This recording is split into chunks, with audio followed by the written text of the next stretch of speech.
This government meeting is brought to you by Eastworks and our local cable subscribers.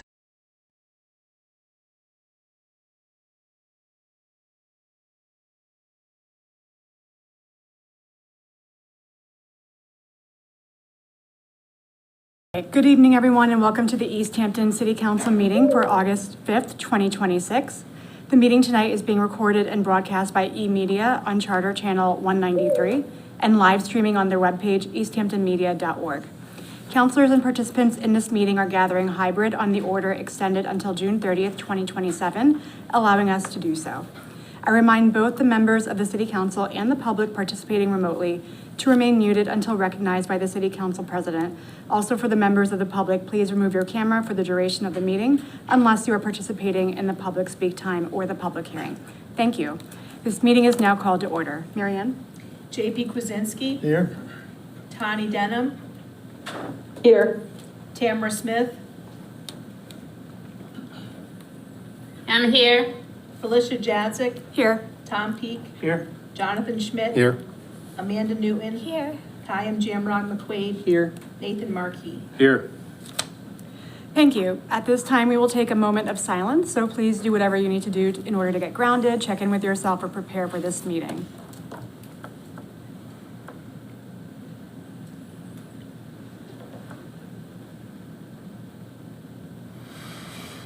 Thank you. At this time, if you'd like to participate in the recitation of the Pledge of Allegiance, now is your opportunity to do so. I pledge allegiance to the flag of the United States of America and to the republic for which it stands, one nation, under God, indivisible, with liberty and justice for all. I will continue to.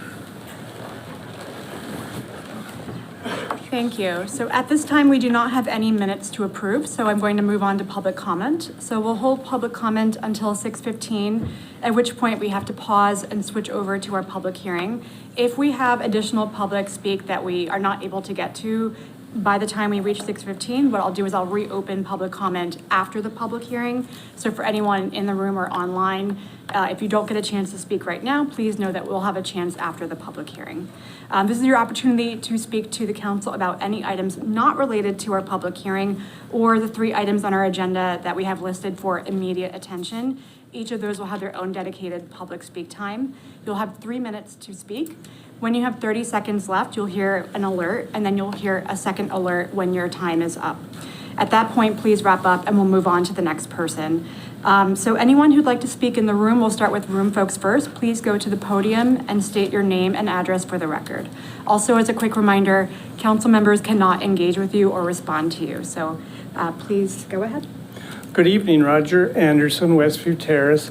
I'd just like to make what I hope is a simple request, that the City Council have developed and make publicly available a chart of some sort that shows all of the currently planned and in process affordable housing projects with the projected number of units of each and the projected completion dates of each.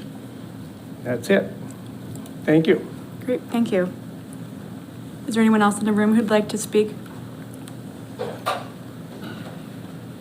Please state your name and address for the record. Address? My name is John Bates, 26 Riverside Drive, Northampton. I'm here as a representative of the Easthampton Knights of Columbus, past Grand Knight and current financial secretary. I'm here with about 8 other of our council members to push for the support of having the city finish dealing with the issues at hand of issuing liquor licenses. We are scheduled to do on August 16th our 12th annual polka party, and we have now run into the problem of not being able to get a liquor license because you don't have somebody in that position. We need this to get finalized so we can have our liquor license issued this coming week so we can put this on. This is a function that provides us, just from not having the beer wagon, there'll be a loss of income of around $5,000. This is our biggest fundraiser for the year, allowing us to make donations to the community of thousands and thousands of dollars. Without it, this will be a huge impact on us financially, affecting us this year and going into possibly next year, because this is going to have a lot of our patrons showing up, finding that there's a dry venue. A dry venue, a lot of people ain't gonna hang around listening because they can't be drinking and enjoying their time, which will further take away from 50-50 raffles and other stuff that we're bringing in money throughout the day. So I urge everybody to get behind the mayor and let's get this fixed so that I can get a liquor license issued for the Knights of Columbus so that we can do our polka festival. Thank you. Thank you, and I'll note just for the public here that we will be addressing this issue later on in our agenda today. So there will be a way forward for this. Thank you. Anyone else in the room for public speak? Anyone online? All right, I actually did receive an email just a few minutes ago from someone who wanted to read a comment into public record for tonight during public comment. So if there's no one else who's waiting to speak, I'll go ahead and read out this email. So this email is from Lindsay Sekula, and she's emailed asking to have her statement entered into the record for tonight. She cannot make it online because of medical reasons for tonight. So this is her email. I served as the city's licensing clerk for 7 years. During that time, I never received a stipend for performing the duties of that position. I began my employment earning $17 per hour, and my responsibilities included serving as clerk for multiple boards and commissions, while also providing administrative support to the mayor's office. Over time, we transitioned the clerking responsibilities for several boards, including health and planning, to their respective departments. During my tenure, I also completed a study of surrounding and comparable municipalities to determine how licensing clerk responsibilities were assigned and compensated. Based on the information I presented to council, I did not find comparable communities providing stipends for this work. When my request for a stipend was not approved, I instead advocated for appropriate compensation for the position as a whole. Council ultimately approved changes to my pay and classification to reflect my expanded responsibilities, a role and pay the council debated last budget cycle and tried to reduce even. When my position was eliminated last December as part of a stated reorganization, I specifically asked who would assume the licensing clerk duties. I was told that would be determined later. I also offered transition assistance and consulting with support, which was not utilized. I do believe the work should be fairly compensated. However, if a stipend is considered, I hope it is available through an open, equitable process and negotiated through the appropriate channels for any qualified employee. Otherwise, these responsibilities remain part of the mayor's administrative function. That has been my consistent position and the information I have provided to council for nearly 8 years. And that is from Lindsay Sekula. Once more, I'll just ask, is there any other public comment in the room or online? All right, seeing none, we still have some time, so I'm going to skip ahead to the next item on our agenda before we go back to public hearing. So we have an item for immediate attention, which is the signing of a warrant for our September 1st, 2026 state primary. So per the notice from the Secretary of the Commonwealth, we are required to notify any and all residents who are qualified to vote in state primaries that all 5 precincts shall vote at Easthampton High School, which is located at 70 Williston Avenue in Easthampton on Tuesday, September 1st from 7 a.m. to 8 p.m.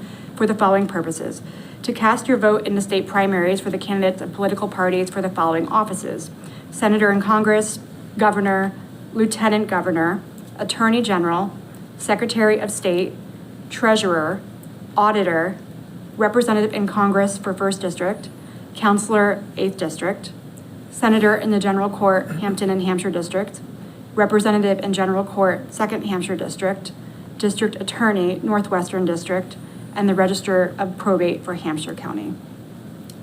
So that's just a notice that we will be having these primaries on the 1st of September, and for council members, we'll have to sign this before we leave today.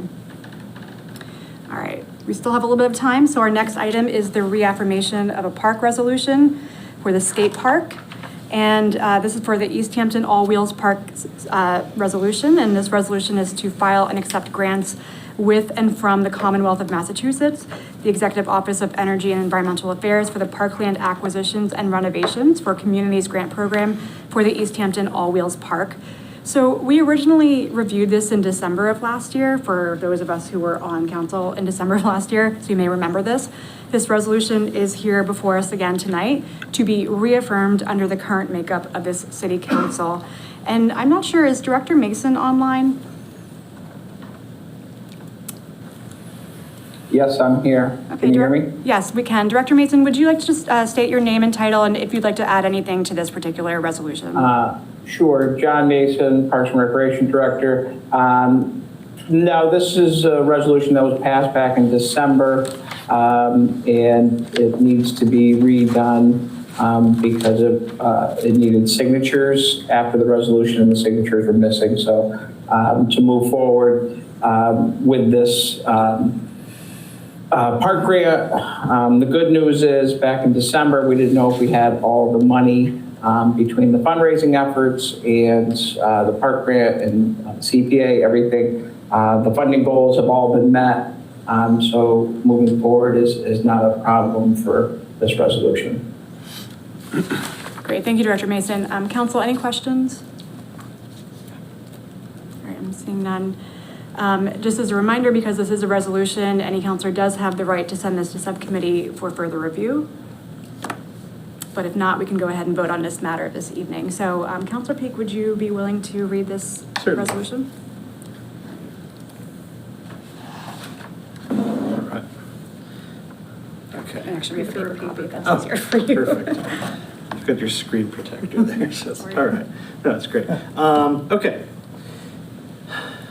A resolution to file and accept grants with and from the Commonwealth of Massachusetts Executive Office of Energy and Environmental Affairs for the parkland acquisition and renovations for, or acquisitions and renovations for Communities Grant Program for the Easthampton All Wheels Park.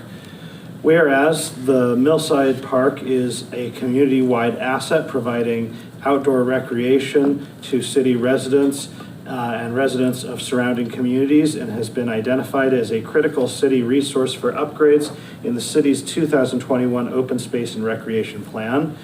And whereas Millside Park is dedicated to park and recreation purposes under Massachusetts General Law, Chapter 45, Section 3, and the city is working to add an all-wheels park on a portion of the Millside Park city-owned parcel.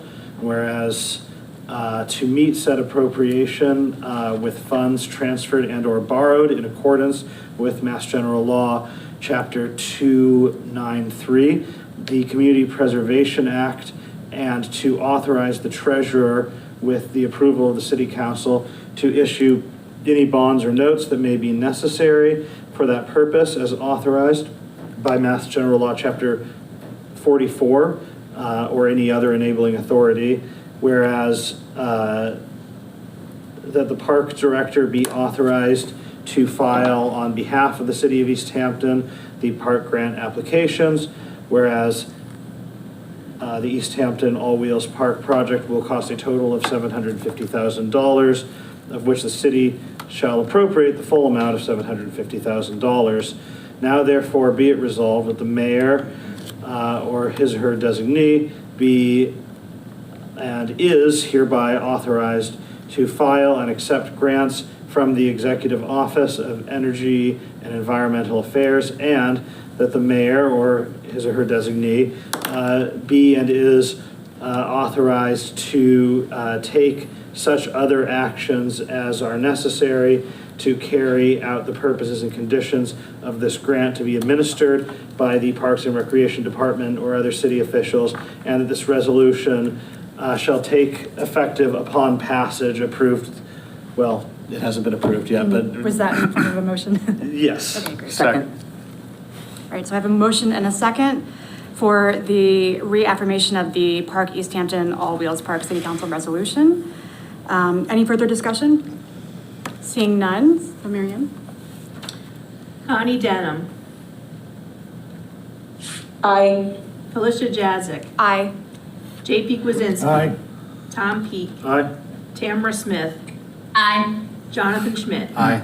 Amanda Newton. Aye. Nathan Marquis. Aye. Kyle Jamrog McQuaid. Aye. Unanimous. So motion passes. Thank you, everyone. All right, and it is exactly 6:15. Nice reading, Counselor Peak. So let us go ahead and open up our public hearing. So I'll take a motion to open the public hearing. Second. Great. Any further discussion? Seeing none. All those in favor, or actually, roll call vote, unfortunately. Sorry about that. Felicia Jazik. Aye. JP Kwasinski. Tom Peak. Aye. Tamara Smith. Aye. Jonathan Schmidt. Aye. Amanda Newton. Aye. Nathan Marquis. Aye. Kyle Jamrog McQuaid. Aye. Connie Denham. Aye. So motion passes. Thank you. This public hearing is for a supplemental appropriation for a funding match, and as such, I'll turn it over to Chair Peak. Thank you, Madam Vice President. So the one appropriation we have tonight is a supplemental appropriation of $102,080 from capital stabilization to the Mass Trails Grant Program for revenue. So this is something that we did before with a different section of the bike path, and this is to expand that work into another section.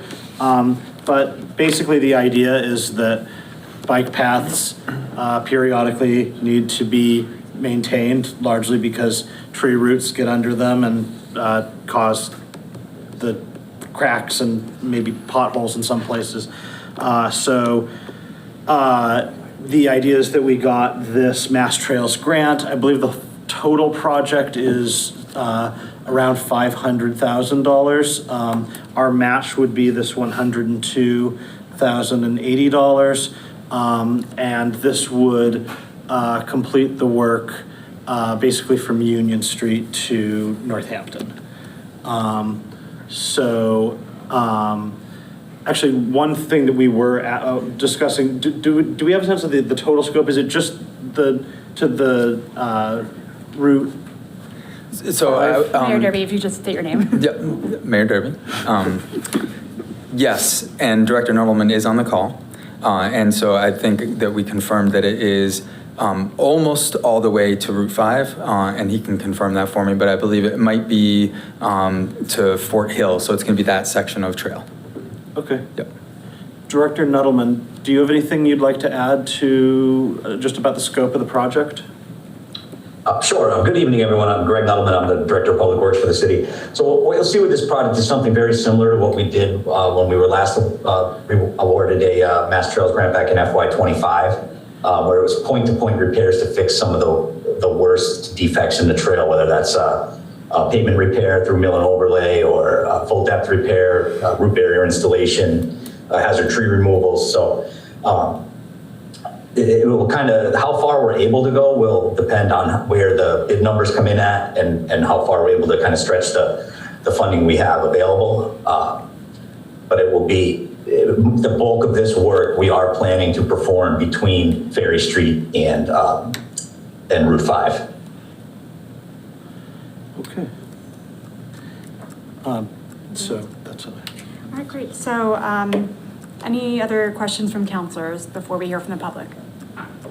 Counselor Kwasinski. Just had a quick clarification. Maybe the mayor might be able to help us with this, or Councilor Peak, if I had permission to ask the mayor.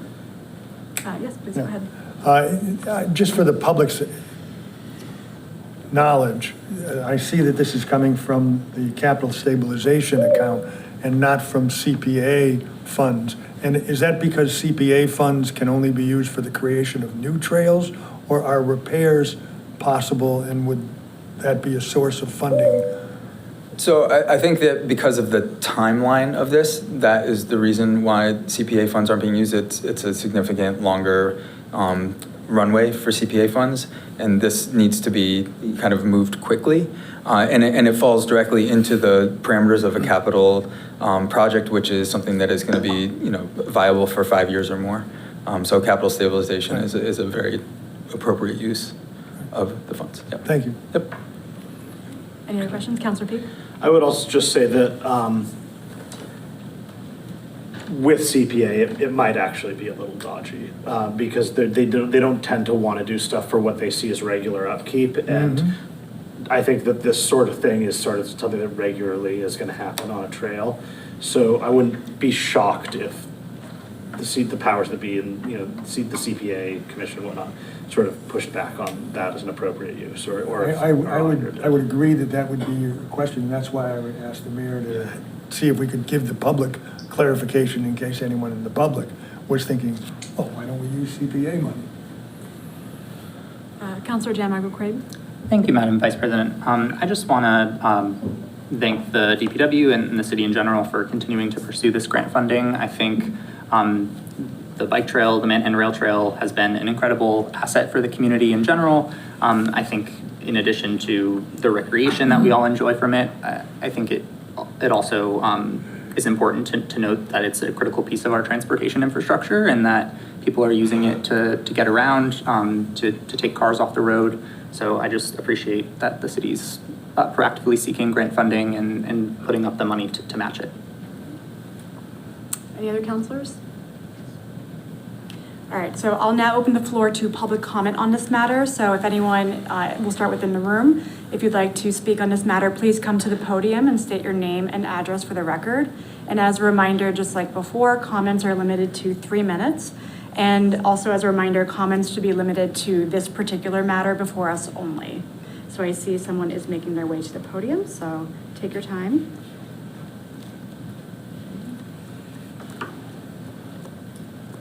And please state your name and address. Yeah, Bob Singler, 359 Main Street. Just by coincidence, I was cycling on the rail trail on Sunday down to Route 5. Actually took a detour into Arcadia Birdlife Sanctuary. Now that section of the road could use improvement, but that's probably not what's going to be you're talking about. But the rail trail seemed okay to me anyway. But you're going to repave it? Is that what you plan to do? So I believe that this is a supplemental appropriation to repave and repair some of the sections of the trail. So would that section of the rail trail from Ferry Street to Route 5 be, out of action, so to speak, for months on time, or what's the schedule on that? I'm not sure, but I believe Director Nuttleman can speak to that. Director Nuttleman? Sure. So it won't be the Greg Nuttleman, Director of Public Works. The trail won't be entirely resurfaced through that section. It will be repairs of the worst defects, from point to point. One of the challenges with these grants is a compressed timeline we're on with the state for performance. We are under a very strict deadline to have all the work done by June 30th of 2027. Okay. So, in a perfect world, this project goes out to bid, maybe at the end of September, early October, and construction starts first thing in the spring.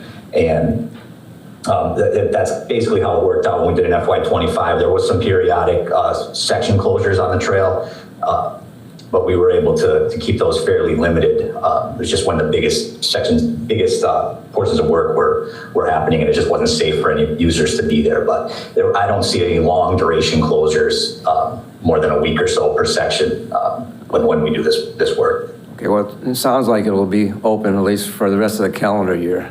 Yes, sir. Okay, yeah. Thank you. Thank you. Would anyone else from the public like to speak before we go back to council? Anyone online? All right, councilors, actually, I'm going to go ahead and close public comment on this item since I don't see anyone else in person or online. So I'll go back to councilors for any further discussion or deliberation. So I saw your hand, Councilor Newton. I did have a question. I don't know if it is on topic. It's for Director Nuttleman. I know we had some work done over the bridge going to Northampton, that part of the trail, and I know that was Northampton's part, but I did have residents contact me about, they were really concerned about the closure. This just reminded me of this. And wanting to know how long it would take and everything. And I'm wondering if there's a way for us to make it really clear when it's going to be closed for residents and for how long for those people who use the path to get to work, if that can be actively posted kind of the week of so people know. Yeah, so in FY25, we work with the Friends of the Manhan group to kind of push those messages out as those closures, came closer to reality. It will kind of remain to be seen when they'll need to go in place and for what sections and for how long. So when that time comes, we'll certainly work with the mayor's office and Friends of the Rail Trail, police department, try to get those press releases and that information out to users of the trail. We'll probably have our message boards out there too to let people know of the upcoming project. We'll do whatever we can to get that messaging out there. Okay, thank you. Any other questions from councilors? All right, so seeing none, back to you, Chair Peak. All right. I will make the following request in the form of a motion. Request is hereby made for approval of the following appropriation. Amount requested, $102,080 to be transferred from capital stabilization, $102,080 to be transferred to Mass Trails Grant Program revenue, $102,080. The amount requested will be used for the following purpose. This funding will serve as match funding for the fiscal year 2027 Mass Trails Grant Manhan Rail Trail Pavement Restoration and Repair Project. Second. Great, I have a motion and a second to transfer $102,080 from capital stabilization to Mass Trails Grant Program revenue. Any further discussion? All right, seeing none. So, Marianne? J.P. Kwasinski. Aye. Tom Peak. Aye. Tamara Smith. Aye. Jonathan Schmidt. Aye. Amanda Newton. Aye. Nathan Markey. Aye. Payam Jamrog McQuaid. Aye. Connie Denham. Aye. Felicia Jazik. Aye. All right, motion passes. So thank you, Chair Peak. I will take a motion to close the public hearing. So moved. Second. All right, I have a motion and a second to close the public hearing. Any further discussion? Seeing none. So, Marianne? Tom Peak. Aye. Tamara Smith. Aye. Jonathan Schmidt. Aye. Amanda Newton. Aye. Nathan Markey. Aye. Payam Jamrog McQuaid. Aye. Connie Denham. Aye. Felicia Jazik. Aye. J.P. Kwasinski. Aye. All right, motion passes. So we're going to jump back ahead to items for immediate attention, and now we're going to be looking at the reappointment of the principal assessor. So this is next on our agenda. This is one of the city positions that is elected by city council for 3-year terms, and we have a action request to reappoint Martha Leamy, who is the principal assessor, for an expiration date of August 5th, 2029. It's come to our attention that per the charter, this reappointment needs to go through the appointment process. It was added on our agenda as an item for immediate communication. And we typically get this a little bit more in advance, but with everything that happened with budgets and override this year, it did get missed. So the city council president has communicated with the clerk about this, and the other 2 positions that we appoint, which are city clerk and auditor, are up for reappointment next year. So we'll just streamline our process for that. But we do need to address this matter quickly, but I believe we need to first move this to finance at this point because we need to appropriate the money. And also this is a job and it should be open to anyone to apply. So I will first take a motion to move this to finance and then we'll have opportunity for further discussion. So, or would you like to do a discussion first? Well, Motion? just on the committee. Okay, yes. I mean, the Councilor Peak, yes, go ahead. Sure. I mean, the funds for the department have been appropriated, I believe, right? So the question, usually these go to appointments. Yeah, so my understanding was that, yes, it does need to go to appointments, but I actually, if you're able to speak to this, Councilor Denham, President Denham, because I know there was a little bit of back and forth on which committee needed to address this. Sure, thank you, Vice President Jadczak. Yeah, Councilor Peak is correct. So with the budget, the funds have been appropriated for this position. So it will need to go to appointments for that committee to move forward with addressing that issue. And at the same time, I will, just for the knowledge of the council, I will be meeting with the principal assessor as well, just to discuss with her kind of year-end goals, year-end accomplishments, and discuss any plans for future success of the position. Okay, great. Thank you for that clarification, President Denham. So I will instead take a motion to move this to the Appointments Committee. So moved. Second. Great, I have a motion and a second. Any further discussion? All right, seeing none, so Miriam? Yes, Tamara Smith, Aye. Jonathan Schmidt, Aye. Amanda Newton, Aye. Nathan Marquis, Aye. Kayam Jamrog McQuaid, Aye. Connie Denham, Aye. Felicia Jazak, Aye. JP Kwasinski, Aye. Tom Peak. Aye. All right, so motion passes. Thank you.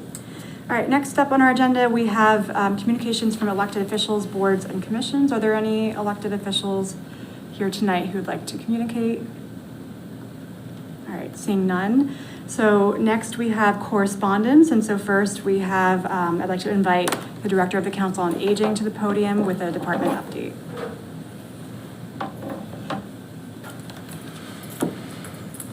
You could just state your name and title for the public.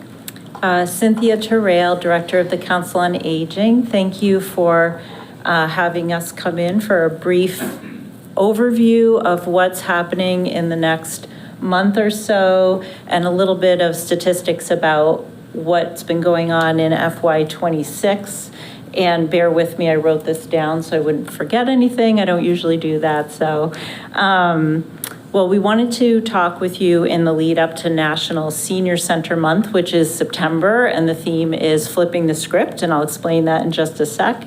And then our annual report is due in August to the state, so that'll be available on our website at the end of the month. So what do I mean when I say we flipped the script? So flipping the script on aging means that we recognize aging as a normal part of life. It's not a problem to be solved, but that's how we usually talk about it.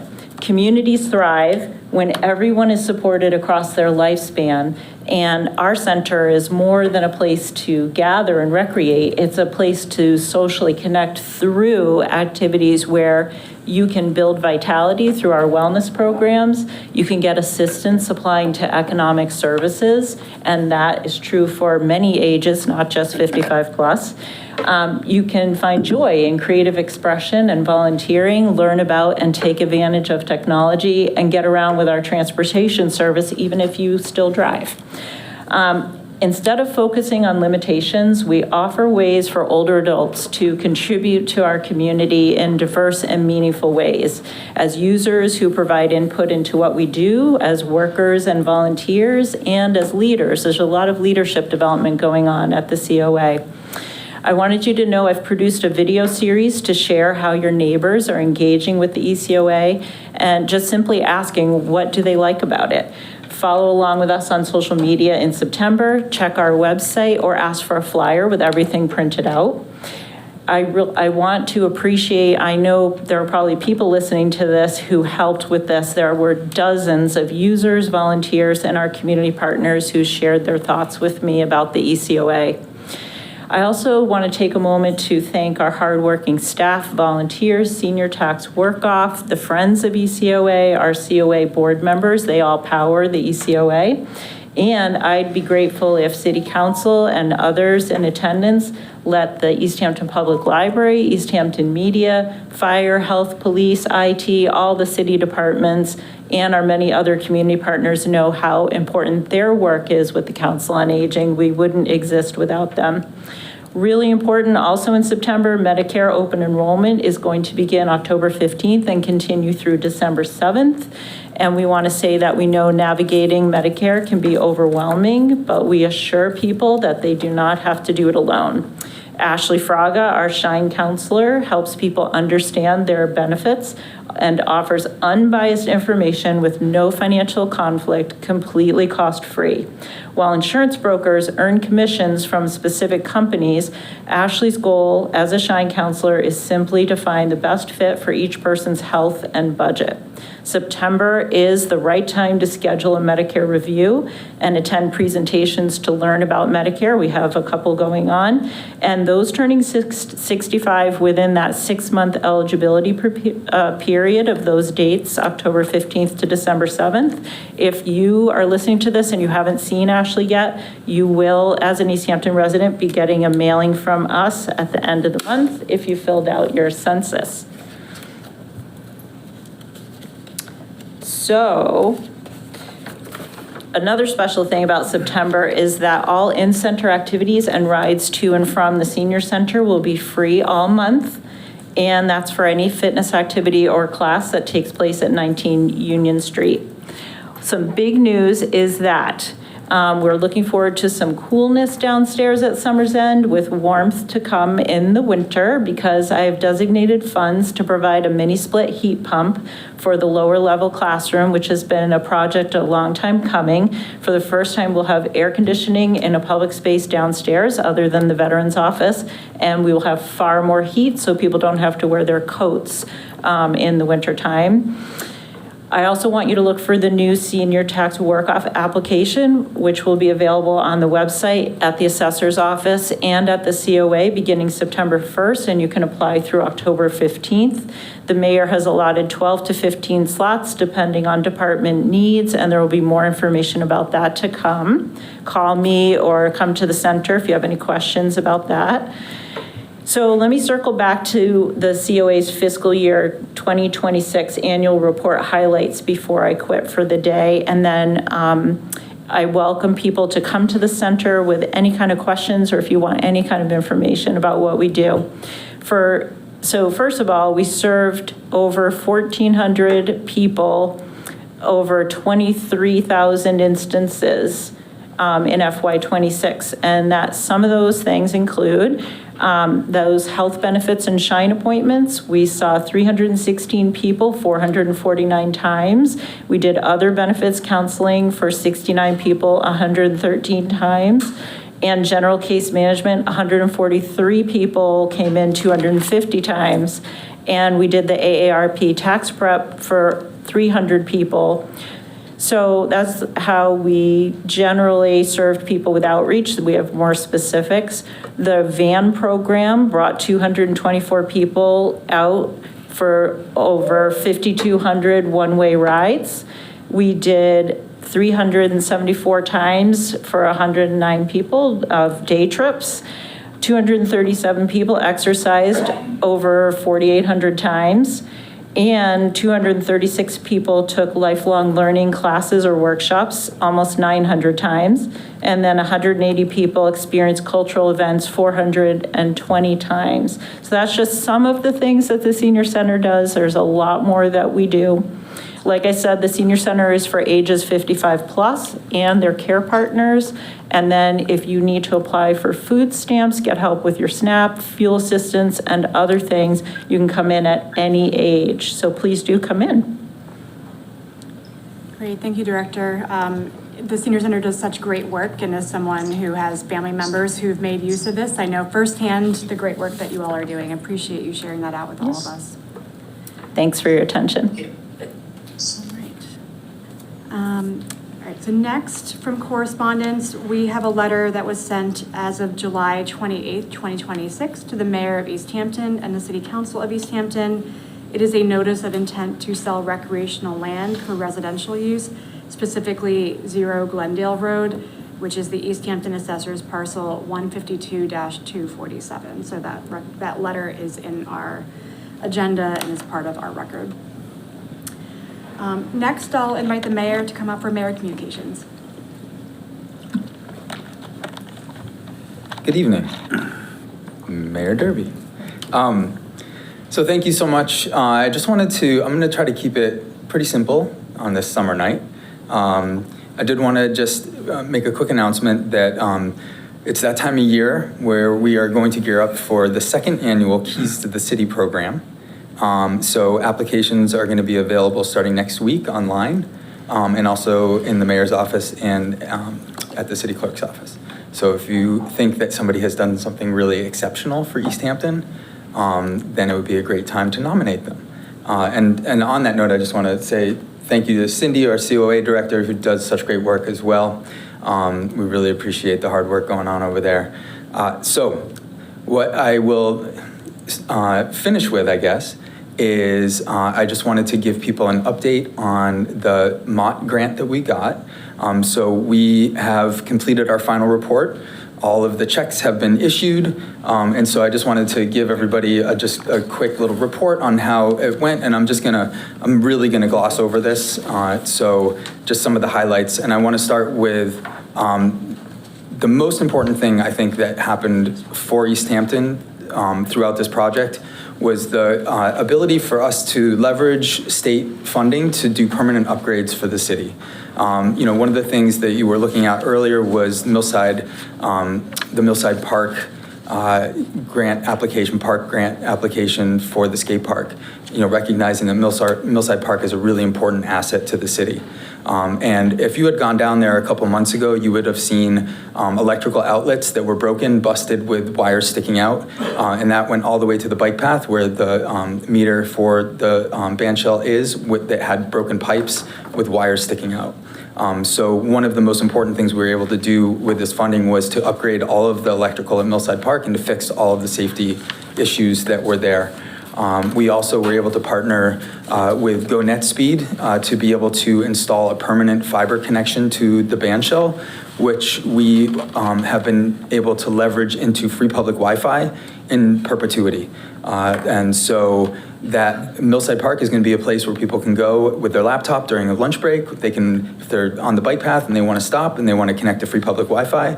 I think that's important because as we look at digital equity, being able to have a place where people can go and have access to free, very high-speed internet is a really important amenity for our community, especially on the bike path, especially behind the mills, and at such a pretty important point for the city as it relates to commerce and recreation. I think one of the things I'd like to do is I'd like to recognize the state for allowing us to be able to access these funds.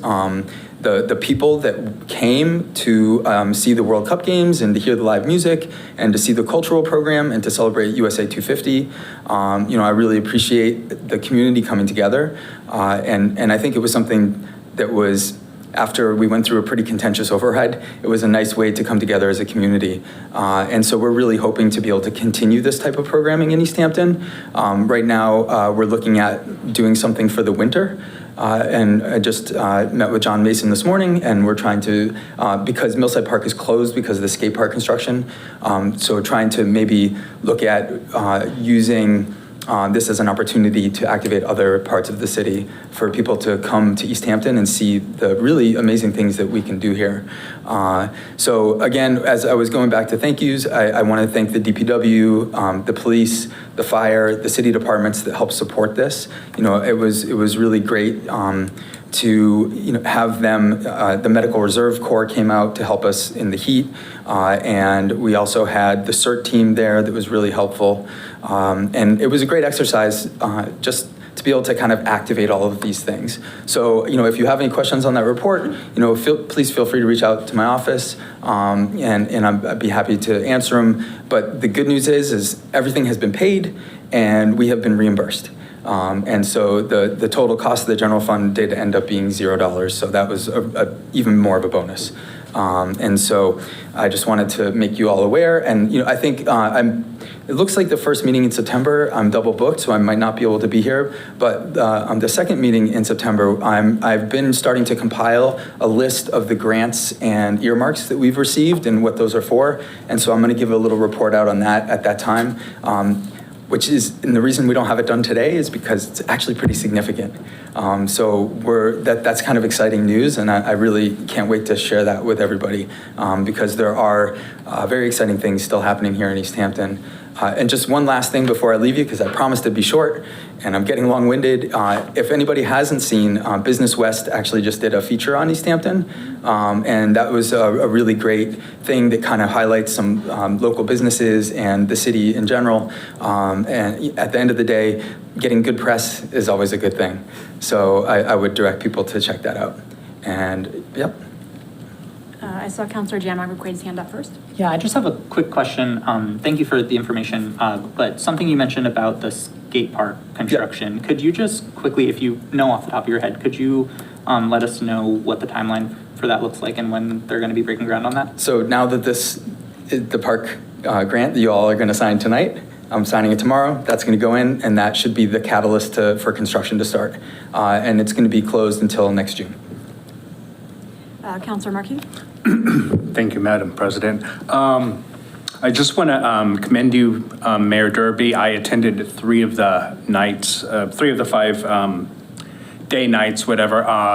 One day as a volunteer, I believe I scanned the free tickets to the event. And though I did have a little skepticism at first, it actually blew my mind. I was very impressed on how smoothly everything went. I spoke to the fire chief, police chief, yourself. I saw you a couple times out there, caught the laser light show at the end, and I just want to give you your due credit. So kudos, Mayor Derby. It was a fantastic event. Thank you. I appreciate that. 2 quick questions as well for myself, sure. Mayor Derby, if you don't mind. Going back to the Keys to the City program applications you mentioned, yep. Is there a deadline for that? So we haven't set a hard deadline yet. So we're gonna, once we put it on the website, I think we're probably gonna have it be active for 60 days. So I don't have a date because I'm not exactly sure what day we're gonna get it on the website. So, but it should be open for 60 days. Okay, great. And we'll blast it out on a press release and the city website. So try to get it out there so people know about it. Wonderful, thank you. And yes, just want to echo, thanks for sharing these updates on the mock grant and the events, and to echo Councilor Markey as someone who also was there helping my better half on the food truck. I want to say that when there was wild weather, which definitely hit a few times, things seemed to regroup very quickly. And so appreciate you sharing these updates with us on that front. Yep. Any other councilors? All right, thank you so much. Appreciate it. All right, so next we have President and Vice President Communications. So President Denham, I'll turn it over to you first.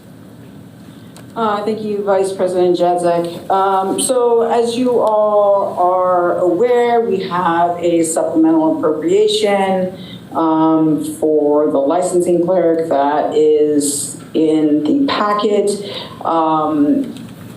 We just received this, so as you heard from residents, there are upcoming events, so we actually have to move quickly in order to accommodate that if the city council approves it. So what I am asking of councilors is that we have a special meeting next Wednesday in order for the Finance Committee to meet and vote on that, and if it passes or doesn't pass, it would then have to come to City Council so that we can have the one-day licenses be able to be distributed. So are people available next Wednesday at 6 p.m. for a special meeting? All right, I'm seeing. Hold on, I gotta check. It's hard to see everybody, yes. So I'm trying to take a visual count in the room. I think we have a majority of councilors who are indicating that they will be available. Yes. Okay, great. So we will have a special meeting. So if our clerk can, I'll work with the clerk to put that agenda together so that that can be addressed. Does anyone have any questions regarding that? Yes, Councilor Markey. Thank you, Madam. Thank you, Madam Vice President. President Denham, is this going to be the only thing on the agenda for next Wednesday? Yes, this would be the only thing. It would be for the supplemental appropriation. Okay, very good. Thank you. All right. I'm not seeing any other questions at the moment. All right. Good. Thank you so much. Thank you. Great, thank you. For my part, on behalf of our Health Director Griffin and the entire Easthampton Health Department, I would like to invite anyone who's interested to the annual Overdose Awareness Vigil, which is taking place on Monday, August 17th from 5:30 to 8 p.m. at Pleasant Green Park, which is on Pleasant Street. This vigil is going to be held to remember community members who we have lost, support families and loved ones who continue to grieve, and stand alongside those who are in recovery or who are currently struggling. Plus, they have asked us to let everyone know that there will be pizza served. So if you're able to come and join in, please do so. With that, I will turn it over to council communications, announcements, and standing committee reports. Before we get into committee reports, does anyone on council have any announcements they'd like to share? Councilor Jamong McQuaid. Thank you, Madam Vice President. I have two announcements that I'd like to make. The first is a reminder that the Easthampton Tenants Union is still meeting weekly every Thursday in this room from 5:30 to 7 p.m. They also have a website and a newsletter that I would highly encourage everyone to check out if they can. My second reminder is that the Rent Study Committee is collecting public feedback through a survey to help inform our rent stabilization home rule petition. The survey has been made available in a city press release, and our plan is to have that open until the end of day, August 14th. We have over 75 responses so far, so a great response, but we want to get as many as we can before the due date. Thank you. Thank you, Councilor. Councilor Smith, I see your hand raised. Yes, thank you. I just wanted to remind the public that the next planning board meeting in Southampton regarding the cell tower is going to be on August 19th at 7 p.m. in the Southampton Town Hall. And many of our residents in Precinct 5 have expressed a lot of concerns about this tower. And I just want to make sure that everyone is aware that it is on the 19th that discussion will be continued. Thank you. Great, thank you, Councilor Smith. Any other councilors? All right, so we'll go to Finance first. Chair Peak. Thank you, Madam Vice President. So we met an hour or so ago to discuss the appropriation that we just went through. That was the only thing that we did discuss. We have some new business that we will be introducing. I think that the plan is going to be to meet prior to our August 12th special meeting to discuss that. So I think it's going to be that kind of thing, just given the quick turnaround times. So that's the plan right now. And if anyone says that that doesn't work, then we'll figure a different plan out. But I think that's what we're shooting for, is 5:30 on the 12th in a room to be determined to discuss this, and then we'll move up for the other one. That concludes. Thank you, Chair Peak. Public Safety is next. Chair Newton. Thank you, Vice President. So we met last week on the 28th to work on the e-bike ordinance, and we have that mostly settled. We're planning to meet on Tuesday, August 11th at 6 p.m. to meet with Chief Alexander for his quarterly report and to just go over the bike ordinance with him before we have our public hearing in a month or so. So yes, our next meeting is Tuesday of next week. Do I need to ask for an extension of the e-bike regulation, even though we have it on the schedule for a public hearing already? I would say, why don't you do it just to be safe? Okay. And you have another one, I think, as well that needs an extension. Yes.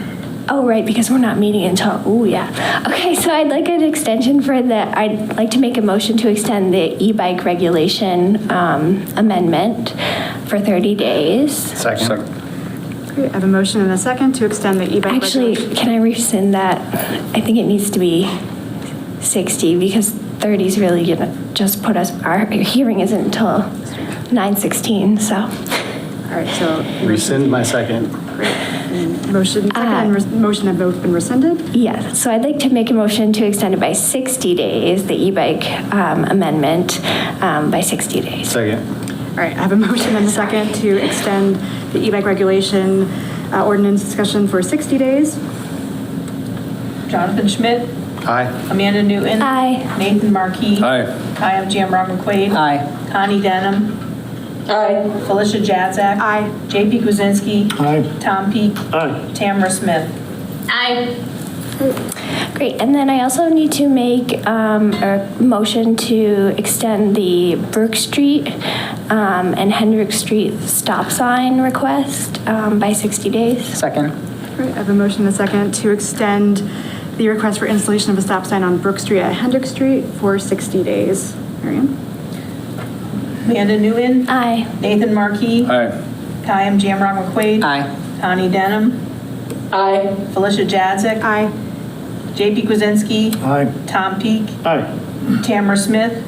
Aye. Jonathan Schmidt. Aye. Okay, motion passes. Great, thank you, this concludes. Great, thank you, Chair Newton. Next, we have appointments. Chair Smith? Okay, thank you very much. Appointments did not meet since our last meeting as I was out of town. However, there are two Public Library Association of Easthampton appointments I would like to consider with the full council.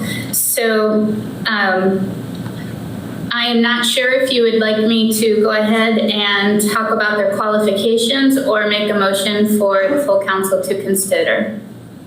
Why don't you briefly talk about these two appointments in front of us, if you don't mind? Okay, so the Public Library Association of Easthampton has a calendar year that starts in September. And so the actual association meets and has trainings and everything in August leading up to September.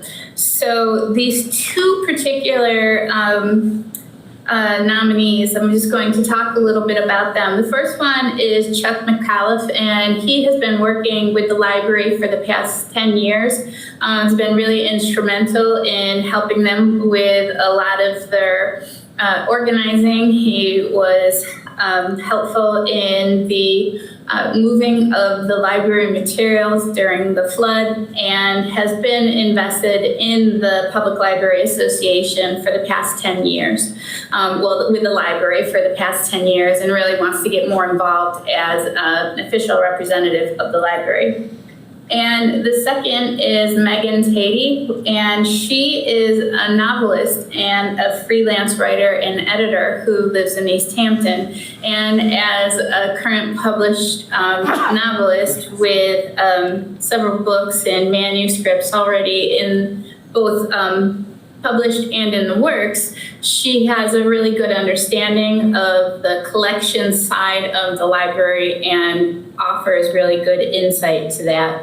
So I had spoken with the chair of the Public Library Association in Easthampton, who had asked if we could go ahead and have these recommendations move forward. And the entire board on the Public Library Association also enthusiastically approved these two appointees. So with that, I would make a motion for the full council to consider these following two appointments to the Public Library Association of Easthampton. The first is for Chuck McAuliffe with a term end date of 12/31/26. And the second is for Megan Tatey with a term expiration of 12/31/27. Second. Great, I have a motion and a second to move forward the appointments of Chuck McAuliffe with a term expiration date of 12/31/26 and for Megan Tatey with a expiration date of 12/31/27. Any further discussion? Really briefly, just for members of the public who may have been a little bit confused by what transpired up here, we have a counselor who currently works for the library, so when we discuss matters like this, he just steps out of the room, so there's no conflict of interest there, in case anyone was wondering what happened there. All right, so no further discussion, so Marianne. Nathan Marquis. Aye. Kayam Jamrong McQuaid. Aye. Connie Denham. Aye. Felicia Jadzik. Aye. JP Kwasinski. Aye. Tom Peak. Aye. Tamara Smith. Aye. Amanda Nguyen. Aye. Great, motion passes. Anything else, Counselor, or Chair Smith, excuse me? Yes, the second, I just want to announce that our next meeting will take place on August 20th at 6 p.m. where we'll be discussing the remainder of the nominees. Great, thank you. And Chair Smith, do you need to extend anything or? I'm sorry, can you repeat that? Apologies. Do you need any extensions, Chair Smith? Can I have a 60-day extension on the items on our agenda, please? Second. Great. I have a motion and a second for a 60-day extension for the proposal for the mayor and the clerk to create an appointment committee handbook and the rest of the mayoral appointments. Any further discussion? President Denham, I do see your hand raised. Please go ahead. Yeah, thank you. Chair Smith, I know, just given everything with the budget, et cetera, do we have any appointments that are nearing the 45-day deadline for appointments? And if so, will the August 20th meeting exceed that 45-day limit, and thus they will automatically be appointed without council approval? Thank you, Councilor Denham. It's my understanding that it will be within the 45-day limit if we have it before our September meeting. Okay. Great. Any other discussion? Solve the problem. I think she said August 20th. Mary Ann, can you take a roll call vote for those extensions? Yes, Kayam Jamrong McQuaid. Aye. Connie Denham. Aye. Felicia Jadzik. Aye. JP Kwasinski. Aye. Tom Peak. Aye. Tamara Smith. Aye. Jonathan Schmidt. Aye. Amanda Newman. Aye. Nathan Markey. Aye. Great. Motions pass. Extensions pass. Anything else, Chair Smith? No, that's it. Thank you. Thank you. All right, next we'll go to ordinance. Chair Jamrog McQuaid. Thank you, Madam Vice President. So Ordinance Committee last met last Tuesday, July 28th. We spent most of the time discussing the next set of zoning recommendations from the Affordable and Fair Housing Partnership and came up with a plan to start working through them. To put it quickly, we are going to focus on on the proposal to permit duplexes and duplex conversions by right and the 18-unit cap for multifamily buildings as sort of the first things that we tackle. And that will be copies of those draft changes will be on the Ordinance Committee agenda. The plan is to meet twice a month moving forward, just so we have the time to work through all of the stuff on our agenda. That being said, I need to request an extension for the Ordinance Review Committee's final report for 90 days. Second. All right, I have a motion and a second to extend the Ordinance Review Committee's final report by 90 days. Any further discussion? All right, seeing none. Mary Ann? Connie Denham. Aye. Felicia Jadzik. Aye. JP Kwasinski. Aye. Tom Peak. Aye. Tamara Smith. Aye. Jonathan Schmidt. Aye. Amanda Newman. Aye. Nathan Markey. Aye. Kayam Jamrog McQuaid. Aye. All right, extension granted. Thank you. We also discussed, again, the proposal to create a cryptocurrency ATM ordinance. And at our first meeting prior to this one, the committee didn't really have any questions, but we wanted to move it forward to the city solicitor for any edits. That has been done, and there wasn't anything substantial, so the committee voted 2-0 to recommend it back to the full council for approval. Since this requires a general ordinance change, it is my understanding that we need to set a public hearing for that. So I would like to make a motion to set a public hearing for the action request for a cryptocurrency ATM ordinance for September 16th at 6:15 p.m. in these chambers. Second. All right, so I have a motion and a second to set a public hearing for the cryptocurrency ATM ordinance for September 16th at 6:15 p.m. in these chambers.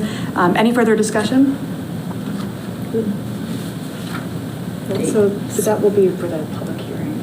Do we need to extend it? Yeah, my plan was to also request an extension, but I could do that in one Oh, I didn't motion. know for maybe. the vote, yeah, if you want to Okay. do the extension. So we'll do the public hearing first and then we'll do the extension? Yeah. Okay, great.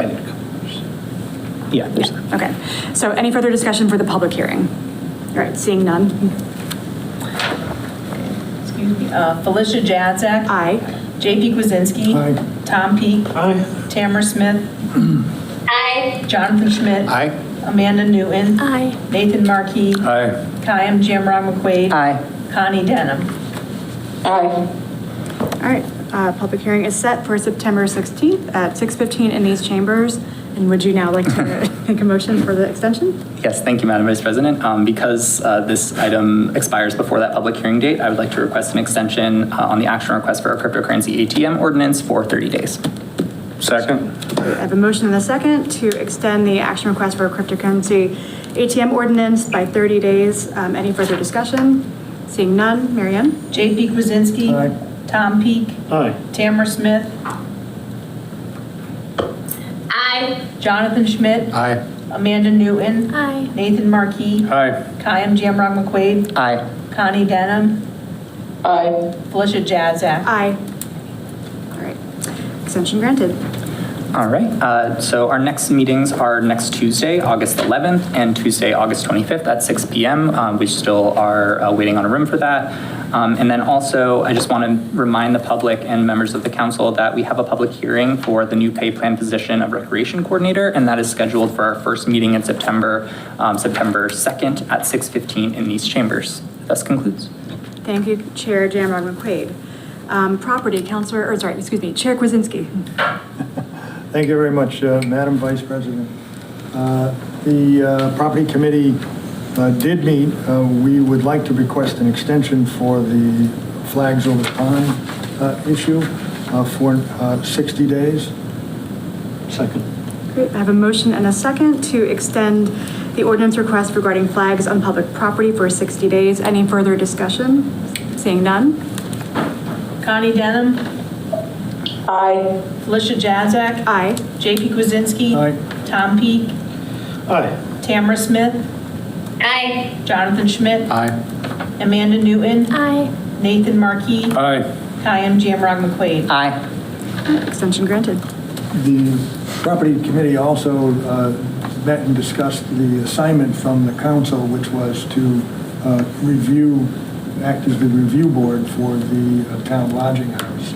And this just a brief update on that. The committee met and formulated a plan for the meeting schedule. The next meeting will be August 26th at 5:15 p.m. in these chambers. So 5:15 p.m. in these chambers, August 26th. And at that time, the committee will have formulated questions independently amongst themselves and have those questions available to the applicants. There are 2 bidders that have been qualified by the city, and so they meet the basic qualifications, and we will be asking them questions. Their plan is to make a 30-minute presentation at the first person, the first group, and then up to 45 minutes, 30 to 45 minutes of questioning. The next applicant will follow, and at that time, we will turn in our review. Well, not at that time, but we will be taking input from the public by email or by telephone, so we can have an opportunity if there are any questions or any other issues. And the plan is to submit our review with the ranking by September 2nd to the purchasing agent. At that point, the mayor would then proceed, if all goes well, with negotiating with a bidder. The mayor is free to take our recommendation or to reject the recommendation. That is the way that is processed. Just to give the public a heads up on this. Everyone is invited to watch the proceedings, but there won't be any questioning directly from the public for any of the matters. Please act through your property committee members, Councilor Peak, Councilor Jamrong McQuaid, or myself to do so if you care to. Question on that, Chair Kwasinski. So just to reiterate and clarify, so this is not an opportunity for the public to come with questions, but they can submit to the members of the committee in advance for you all to add in? If they have specific questions that we can then consider and be formulating our own questions. And is there there's no public comment as part of this meeting either? As part of that meeting, we felt that it's going to take at least a couple of hours to get through the process, and so there wasn't time to have public comment at that time. There will be further opportunities should the public have commenting, and the comments could come through the councilors. Got it, thank you. Just want to make sure the public understands that, so no one is disappointed if they come. Right, yeah, if you expecting to come, speak. yeah, don't expect to be answered. Wonderful, thank you. Anything else? That concludes property. All right, and rules and government relations, Chair Kwasinski. Rules and Government Relations did meet, unfortunately, after the deadline for the agenda, but I did bring motions before the committee members, and we're free to take action on those motions or to deal with this at a future date. The questions at hand had to do with the organization of the council, and according to charter and to rules, the members of the various council, as appointed by the president, meet and reorganize at the beginning of the term. At that point, chairs are elected by the 3 members of each committee, and each committee then goes ahead and reports that on and proceeds throughout the term. In the past, this has been quite common. I know Councilor Rist served as finance chair and also as public safety chair. Rules and Government Relations, that's right. And Councilor Zaret served as public safety and property. That was just to mention a few. So it is quite common. The rule change that was requested by Councilor Jadzik, and I would refer to her for, it was a split vote on the motion, so I would refer to her for discussing the motion. Thank you, Chair Kwasinski. Yes, so as Chair Kwasinski mentioned, historically, each subcommittee self-organizes at the beginning of the term. What this rule change proposes is that no one council member will be able to simultaneously serve as chair of more than one committee at a time. And it also allows for what to do should this language be adopted, because as I'm sure folks can tell, we do have this situation at hand right now. So the proposed new language basically is 2 sentences. First is around no council member shall simultaneously serve as chair of more than one standing committee. And the second sentence provides for how and when to reorganize should this go forward and be adopted. Any questions? I see Councilor Markey. Yes, I have a question.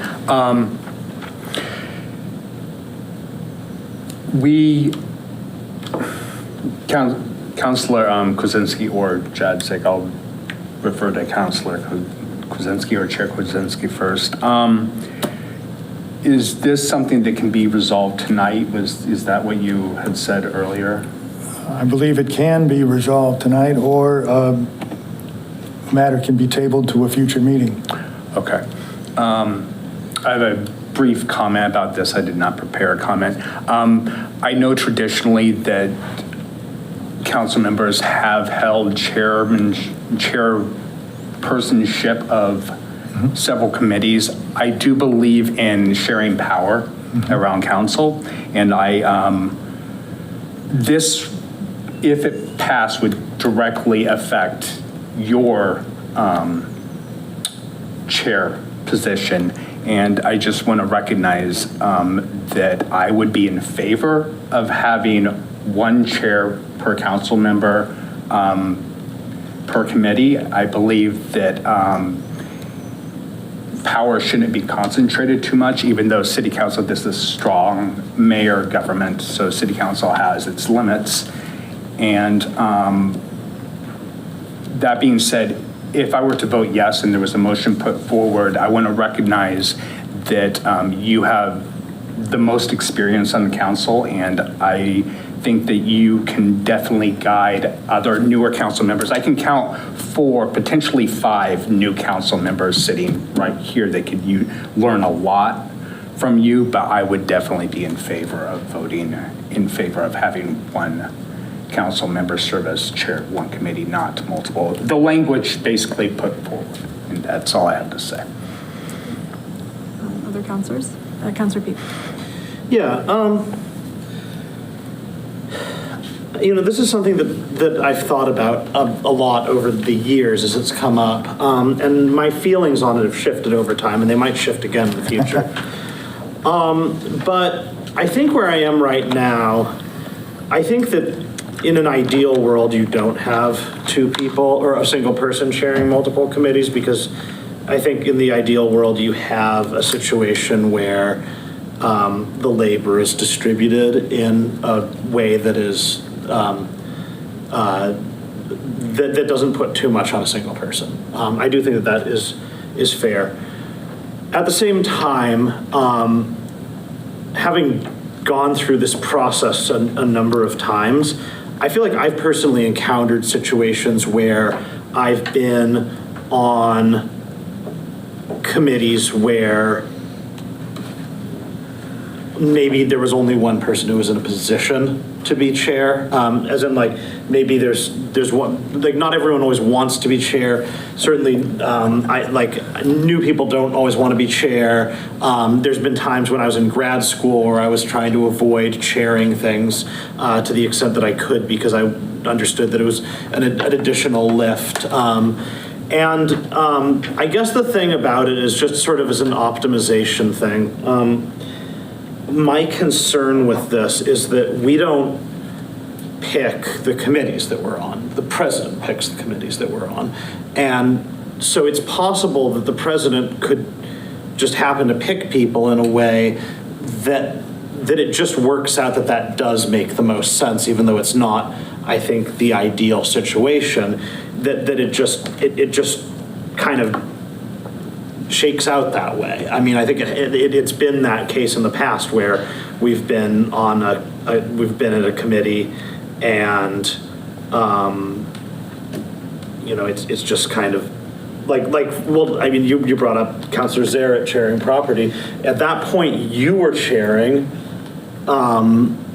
I believe, rules, and I was chairing finance, and he was chairing public safety, and the three of us got put together, and those were all things that we were excited about chairing on. So one of us would have been forced to step down from the thing that we actually wanted and cared about doing in order to, I mean, not that nobody cares about property, but it's certainly like, property is very important, but property is not exactly riveting, and it's not always so I think I would have been I think if any of us would have probably been kind of bummed to I certainly would not have been interested at all in leaving being the finance chair because somebody has to be the property chair. And there's just situations like this that come up where I think that sometimes I look and there's somebody chairing two committees, and I go, well, that's not ideal. But when you compare it to the alternatives that would have to be done, given that all of this is done once the city council president's decision is kind of final on where the placements are, I do sometimes think that it is preferable to the alternative, which could be either somebody who has absolutely no interest in chairing a committee because they're brand new or because they've got a ton going on in their life, being forced to chair a committee that they don't want to chair, or somebody being required to leave chairing a committee that they actually care about in order to chair a committee that perhaps is not their main, the thing that they really feel is their strength. So again, I've considered proposing things like this in the past because I've seen this and been like, it's not ideal, but I've seen it work out enough times that it's just like, that I think personally, with all due respect, I will probably not be voting for this unless somebody can convince me that my thinking there is totally off base. Madam Vice President. Councilor Kwiecinski, go ahead. I also wanted to then kind of present a minority report on the matter. So although I think this is a fine discussion to have for the next term, I have a concern and a proposal for an amendment. My concern is that we shouldn't be making changes in the middle of the term for two reasons. First, a vote for chair in all committees has already been made, as Councilor Peak has noted, and there is not sufficient reasons to take back that vote. A second is that there is unnecessary chaos when we make changes in the middle of a term without an emergency need. The proposed change is supposed to be about equity. So if a counselor can't be chair of more than one committee, then we need to add an amendment that the vice president can't be chair of a committee for the following reasons. Both the president and the vice president already have a great deal of power and responsibility, so it's not equitable for either person to acquire more. Both the president and vice president need to step into committees and into committee roles across all committees to cover for absences. As an example, our vice president is currently acting as president pro tem, president right now, and while President Denham is on vacation and joining us by computer. At other times, they will need to step into committees when a member is absent. If we're truly talking about equity, then the vice president should serve in that already powerful position and only cover other positions in an emergency and not be serving as chair of a standing committee. As an example of equity and chaos, if we look at rules and I was no longer chair, the only person on that committee who is not a chair is the vice president. In order for us to open this up for equity, then Vice President Jazik would have to go to another committee so that Councilor Schmidt or Councilor Markey would have the position of chair. Thus, I think we work on this for the next term, but if the council wants to vote on this and for immediate use, then I want to add an amendment that the vice president shall not serve as chair unless it's in a temporary because of absence. Councilor Gianmarco. Thank you, Madam Vice President. I think this is a really interesting discussion. I have a couple comments. I think on its face, I definitely support the idea of shared responsibility and sharing power and distributing the work. You know, as a chair of a committee that has a lot of agenda items on it, I know how much work that is, and in keeping up with meetings and the minutes, it's a lot of work. So I definitely support it in that way. I also hear the concerns from Councilor Peak about just sort of the potential barriers that this could create just based on how the committees are organized or assigned. So I think I would be open to an amendment that says something along the lines of like no council member shall simultaneously serve as a chair of more than one standing committee unless no other member of one of these committees accepts a nomination or something along those lines, just to cover that base.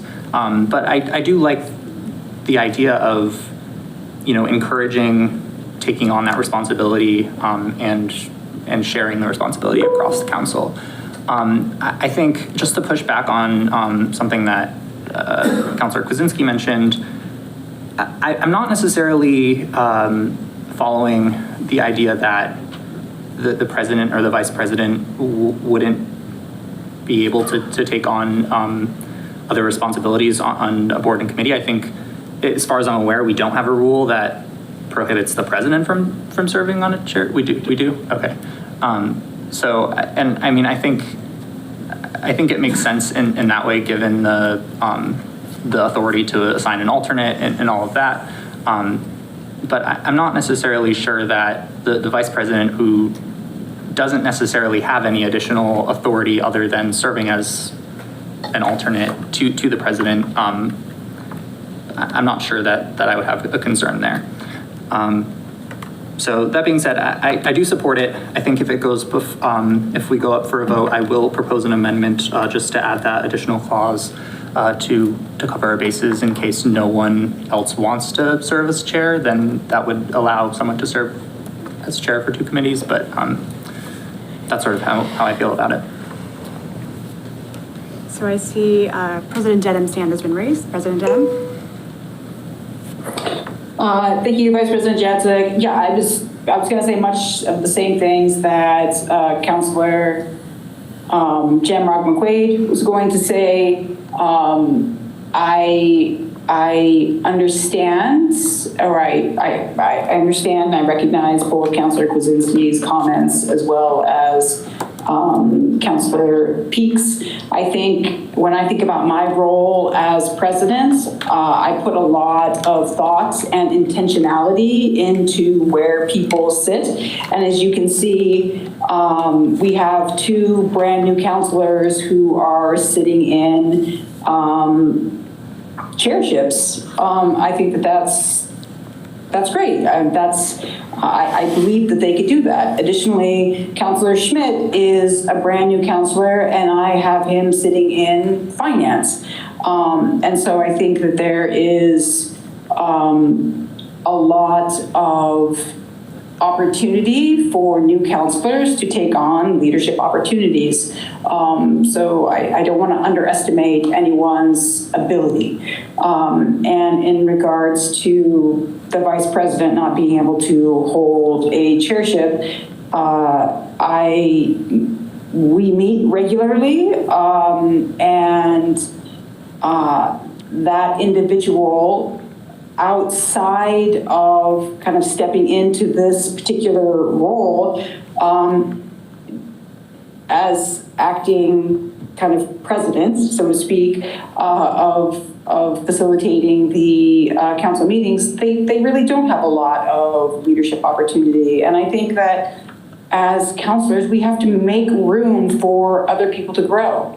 And we have to, as senior members or people who have been on council for a long time, create those opportunities for development of new leaders when we are no longer on council. And so I really see this as a growth opportunity. And I think it's an opportunity for mentorship across the board. And I do appreciate Councilor Jamrock McQuaid's comment of, we could have something in there that says, if no one else steps up to take on this particular leadership role, then we create that opportunity for someone to have kind of dual chairships. But I think that this is really great. And I think it really speaks to our emphasis and commitment to helping each other to grow and to develop. Councilor Markey. Thank you, Madam Vice President. I really appreciate the words that President Denham shared right now. I agree with her wholeheartedly on this. I also would support Councilor Jamrock McQuaid's amendment because I was thinking something very similar at the same time after Councilor Peak had kind of raised the specter of potentially there is no other choice. And I certainly hope that the city council president, when assigning people to committees, would kind of be cognizant of who might end up being in a leadership position, et cetera. I would not support an amendment to limit the vice president of city council to not be able to chair a committee. And I just want to reiterate that I think the Councilor Kwasinski has served admirably for many, many years, many more years than almost all of us combined. And that he has a lot of knowledge, and his words should be very carefully considered whenever he has an opinion about these particular things. But I would definitely support Councilor Jamrock McQuaid's amendment, and I would support the change to the rules. Thank you. We'll go to Councilor Smith next, and then Councilor Smith? Yes, I'm coming. Thank you very much. Listening to this argument, I'm also watching the council, and I think what's rubbing me the wrong way is that everyone is talking about inclusion and accessibility, and also mentioning Councilor Kwasinski and the length of time that he has served. And this sounds very much like an ageist argument from the outside, and I just want to point that out because I don't see any reason why during this term we suddenly need to change the rules. I would be happy to look at it for next term moving forward, but removing him from the chair in the middle of a term, I think we also need to worry about other types of inclusion. I know we look a lot for a lot of these patterns, and I think that's one of them as well. So I just need to put that out there, particularly as a gerontologist. Thank you. Thank you, Councilor Smith. Councilor Peak. Thank you, Madam Vice President. Yeah, so a lot of interesting points. I don't generally think I would support it, but I would probably like it a little bit more with Councilor Jamrock-McQuaid's point, because that at least gets around, I think, my biggest challenge, my biggest concern with it. Personally, on the vice president, I would, I think I wouldn't like to see that. And I think one of the reasons is that if I look at the vice presidents over the time that I've been on the council, a lot of the time, the vice president, not all the time, well, definitely not right now, but like a lot of the time, the vice president has been somebody who, like, and obviously this is like, I think this is a very interesting council because it's majority people who have been elected for the first time. But like, you know, for most of the time that I've been on the council, you've had a vice president who's who's been around long enough to have sort of a good deal of experience with stepping into that role. Sometimes it's somebody who has been president in the past, sometimes, but you know, somebody who's been serving in these capacities and who's been running meetings a long time, so that, you know, if somebody has to step in a particularly contentious meeting, they're well positioned to do so. Not to say that I don't have faith in your ability to do so. It's just like the reasons like why somebody might feel comfortable doing that job. I think that that same person might be somebody who, you know, is who is a chair of a committee or something like that. So I think the idea that somebody who maybe has a lot of experience, a lot of institutional knowledge that they can share, and I guess I could say institutional knowledge is important. Fresh perspectives are also important. I'm not suggesting that there's not a tension there, and it's fine for there to be that tension. But I just do think that, like, for there to be somebody, like, if there was a situation where someone said, hey, could you be vice president, but you can't chair rules or finance or ordinance or anything like that, I'd be like, no, I'd rather just chair an interesting committee than be vice president. So I don't know that is the correct way for it, but it did bring up sort of, I think one thing here when we talk about power and equity here, where I worry that we might, or I worry that I might be thinking about this a little bit differently than other people. You know, when it comes down to it at the end of the day, when it comes to this stuff, we all have the same amount of votes, right? We all have one vote, like on everything. And that is ultimately the power that we have. When we're talking about this stuff, when we're talking about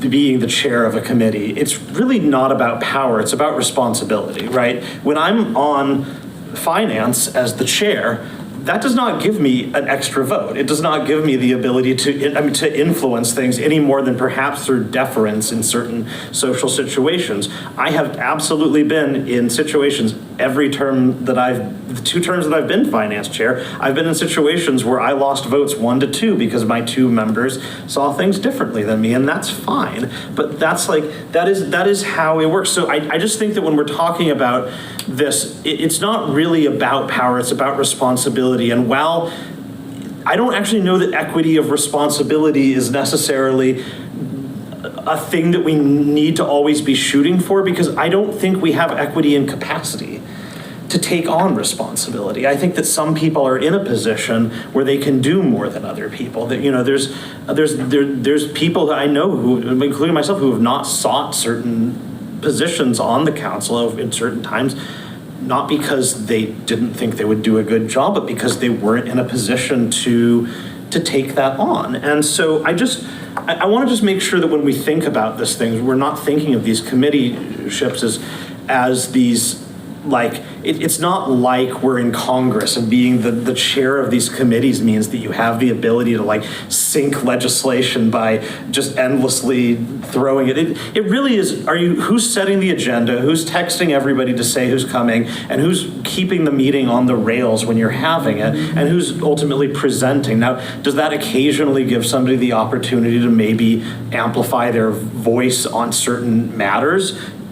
Probably, yes, but I think that broadly it's really about, like, I don't feel like I have any more power in the finance committee than my colleagues. I'm quite certain that I don't. And I just want to, I don't know if that actually affects anybody, but it's just something that was said by both sides here where I kind of think that maybe I have a different perspective. And so that's where I am. Councillor Smith.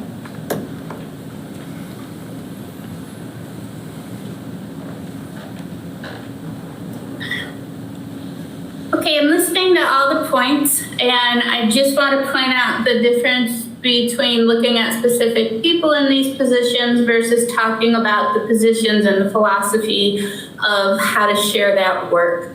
I'm hearing a lot of people saying they would not take on some of the work, and I'm hearing one councillor saying that they're fine taking on more than one committee. I want to bring forth again why the amendment that I proposed, because I didn't hear anything about it one way or the other. And I'm wondering, can I make that in a motion? Yes, I didn't realize you had made an amendment. So if you have something, please go ahead, Councillor Smith. I would make the amendment that this rule does not come into effect until the next city council, the next makeup of the city council.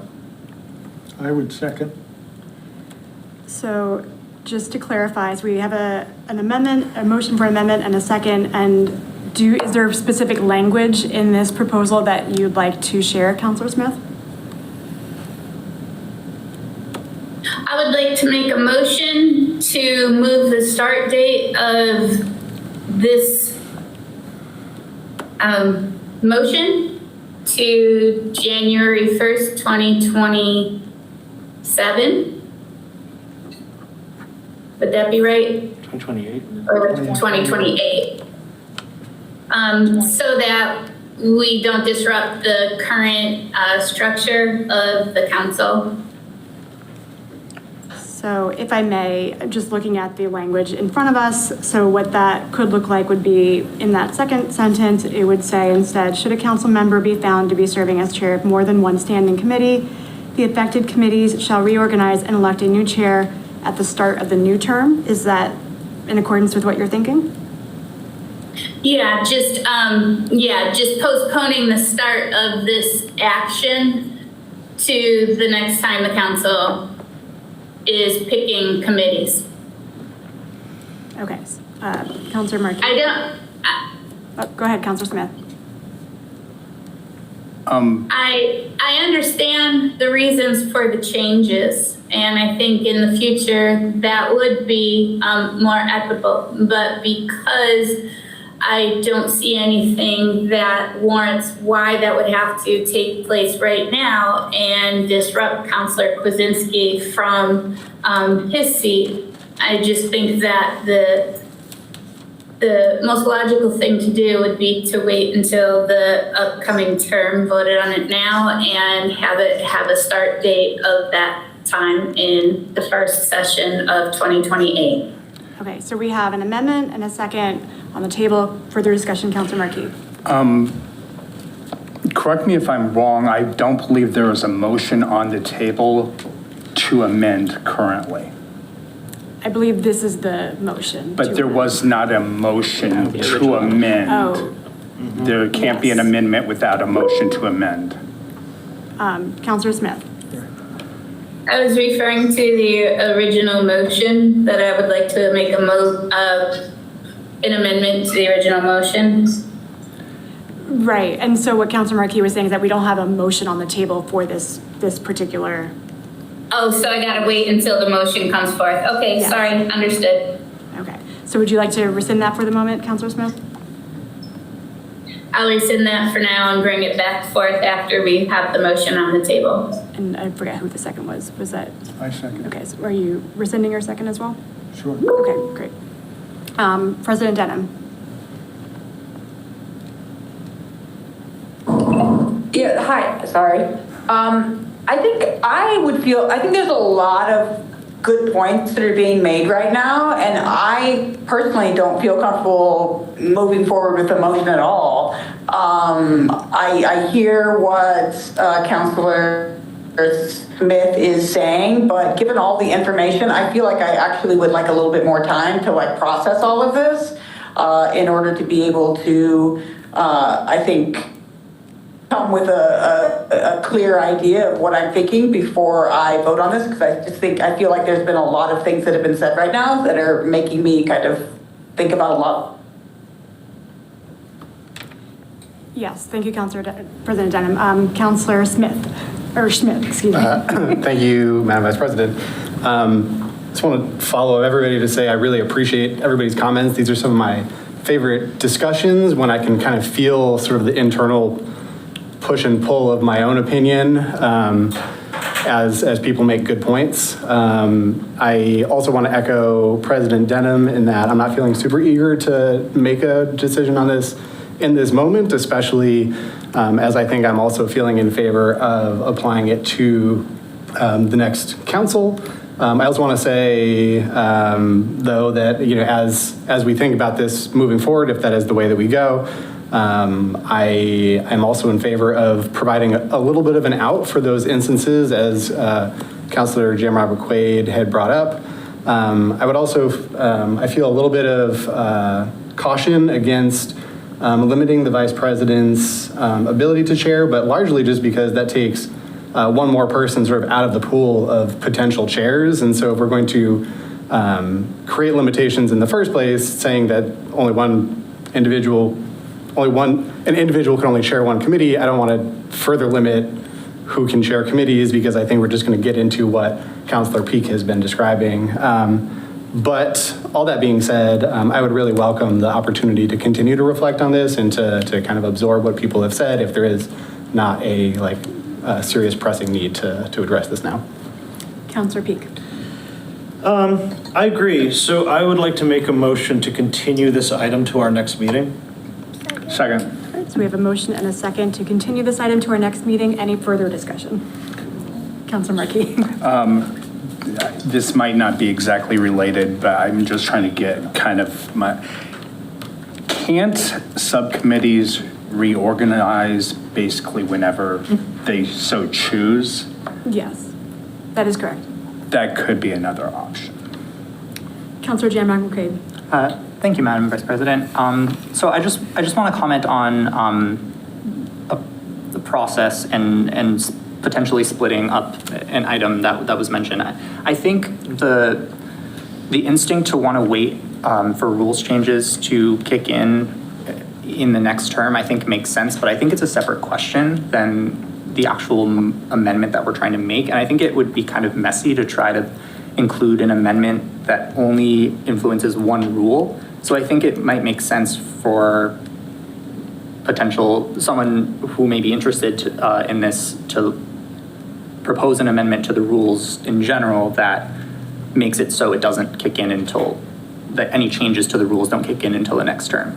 I'm not necessarily in favor of that. I could be convinced either way, but it just feels like a separate issue. So I just want to make that known now. Any other further discussion? All right, so as a reminder, we have a motion and a second to continue this item to the next, go ahead, Councilor Smith. Thank you very much. I wanted to agree with you, Councilor Jamrod McQuaid. I also wanted to make sure you also can see that what we're talking about is the people who will be chairing these groups, and some of the some of the things that we were mentioning as rules really would be more for actions in the city, but not with the same weight towards individual people based on leadership decisions. So that's why I wouldn't do it for every single rule. I think that was too broad of a paint stroke. Thank you. And just as a reminder, we are currently dealing with a motion and a second to continue this to our next meeting. So I do appreciate all the comments. I think if anyone has any further thoughts related to this line of discussion that's been brought up, let's hold it till our next meeting. But for right now, is there any further discussion in terms of continuing this particular item? All right. Seeing none, so Miriam. Should we give the date of the meeting since the next meeting is a special meeting? Yes, of course. Yes. September 2nd? It would be September 2nd, Yeah. just to clarify. Okay, yes, thank you for that, Miriam. Okay, so Felicia Jazak. Aye. J.P. Kwasinski. Aye. Tom Peak. Aye. Tamara Smith. Tamara Smith. Sorry, aye. Jonathan Schmidt. Aye. Amanda Newton. Aye. Nathan Markey. Aye. Kayam Jamrog McQuaid. Aye. Connie Denham. Aye. All right, so this item will be continued to the next meeting in September, just to clarify. And I'll just say really briefly, I really appreciate all the conversation tonight. This was, as anyone who watches our meeting from last week can see, it was something we deliberated at length as well. And I think it's challenging when it's not just something we're talking about in isolation, but it's something that, we are dealing with real people that are in these roles right now. So I really appreciate it. And I look forward to revisiting this in September. Chair Kwasinski, back to you. Thank you. I look forward to September 2nd. I think that's a great move, and I appreciate all the input from everyone because this is a thoughtful process, and I appreciate the thought. So thank you. We also dealt with an amendment to the membership of the Rent Study Committee. Currently, there are 9 members appointed by the City Council President on the Rent Study Committee, with up to 3 of those members being city councilors, up to 2 members being representatives of the Affordable Housing Committee, and at least 2 members being renters in Easthampton, and at least 2 members being landlords in Easthampton. The amendment that was proposed causes the number to go from 9 to 11 in terms of the total membership, and also to have 4 of the members be renters. That is 4 of the members, so from 2 to change to 4. The committee discussed this at length, and I think the concept was that it's great to have some balance in this matter, and that to say that we're going to expand the membership and take on 4 members who are renters and not talk about landlords really didn't indicate the kind of balance that the council wanted to have on the committee. So, that being said, we came up with a line at the end of the paragraph which would add the following. Leaving everything as is except for the number of members, 11. And the goal of the committee is to have a balanced group of individual members representing a variety of interest. And in that way, everyone could kind of come together, and if it looked like there was an imbalance, that could become a subject for discussion here at the council, and should be taken into mind by whoever makes the appointment, in this case, the president. So that's what our suggestion was, and that was a unanimous decision, 3-0. Councilor Schmidt. Thank you. Just a quick question, because the other sort of edits are included here in what we've been provided, but you mentioned, Chair Kwasinski, 4 renters, and I'm just noting that that is not a change that is reflected here, and I just want to clarify. That change was removed from the proposal submitted by Councilor Denham, President Denham, and the committee made a recommendation not to outline 4 being renters, but to rather keep the membership with a minimum of at least 2 renters and at least 2 landlords, and with the language indicating a balanced group of individuals. Councilor Markey. So this amendment would,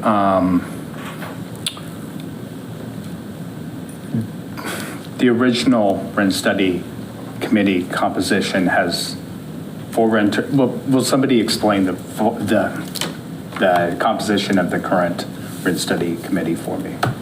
Yes, I'm happy to do that. So the current composition is 9 total members, with up to 3 of those members being city councilors, up to 2 being members or representatives of the Affordable Fair Housing Committee, and then at least 2 being renters and at least 2 being landlords. So essentially, I think the only issue here is that it should have been redlined in this redline version, crossing out 4, which was the proposed language from President Denham, and that would have been a change to the original, which was 2 renters. And this, what the Rules Committee decided was to reject that addition of 4, putting it back to the original number of 2 and saying at least 2. So that language is all the same as it was before. Yes, go ahead, Councilor Markey. Thank you, Madam President. I just want to state this, public record, I'm gonna, that obviously I sit on city council, and I believe, if somebody wants to correct me if I'm wrong, I'm also the only renter that sits on city council. And I just want that to be noted when city councilors are appointed to the rent study committee. I'm not on the Fair and Affordable Housing Partnership, but I am definitely the only renter sitting on city council. That's it. Thank you. Any other discussion? Councilor Jamrock McQuaid? Yes, thank you, Madam Vice President. I just wanted to thank the council. I'm currently serving as chair of the Rent Study Committee, and I really appreciate this change. I also really appreciate the edits and clarification to the language. I think that makes a lot of sense to leave it more open-ended. I know that we have a full committee. There's been a lot of additional interest in people joining and joining in on the discussion. So I appreciate having the opportunity to bring more people on and the opportunity to keep that a balanced group. I think that the work that committee is doing and the conversations we're having have been really great, and that's been due to the makeup of the committee and having such varied perspectives and different ways of looking at the issue. So yeah, I appreciate the change and look forward to seeing more people join the committee. Councilor Kwiecinski. It probably is worth mentioning, and given some of the historical background of expanding committees, we have been in the past had to reduce the size of committees because we couldn't get quorums. So if you have a large number of members and so many don't show up at a given meeting, then you're out of luck and you can't hold a meeting, you don't have a quorum. And I did want to bring that to the tables for kind of jostling that around in your heads, because we did discuss that at committee, and it was decided that, well, we were going to go along with the recommendation and the proposal by President Denham. But that is another, just be aware, that is an issue that we should be jostling around in our heads. Councilor Peak. I had the same thought, but I do think that I'm more comfortable with this in particular because it's a study committee.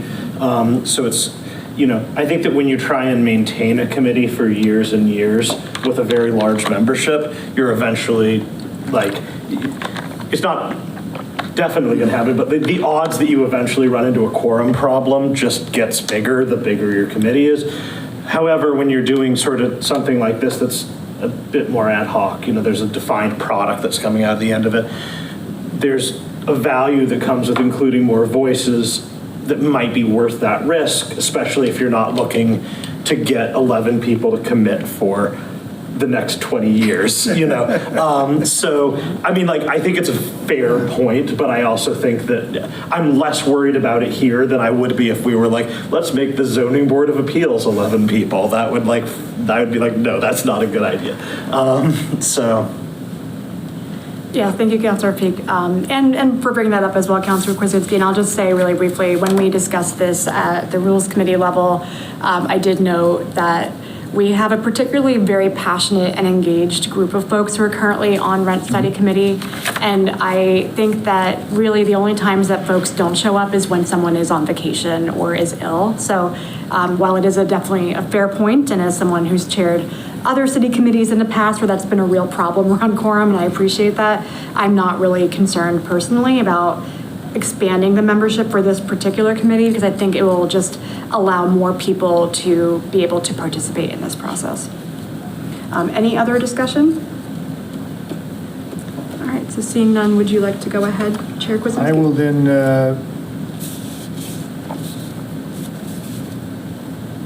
make a motion as presented by the rent study, by the Rules and Government Relations Committee regarding the rent study issue.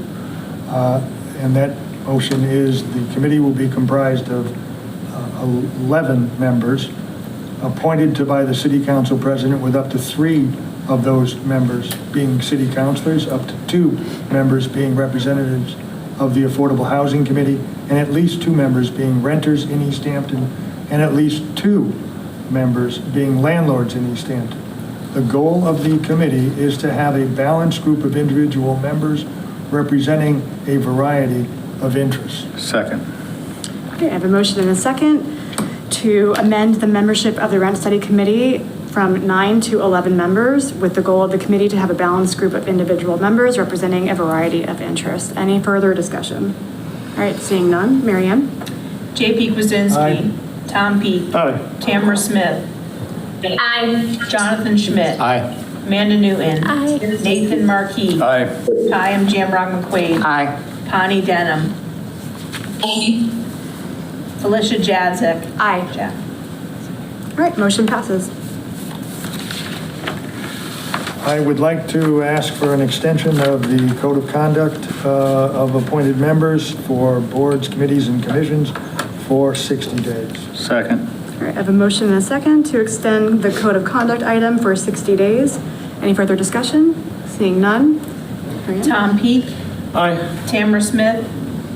Aye. Jonathan Schmidt. Aye. Amanda Newton. Aye. Nathan Marquis. Aye.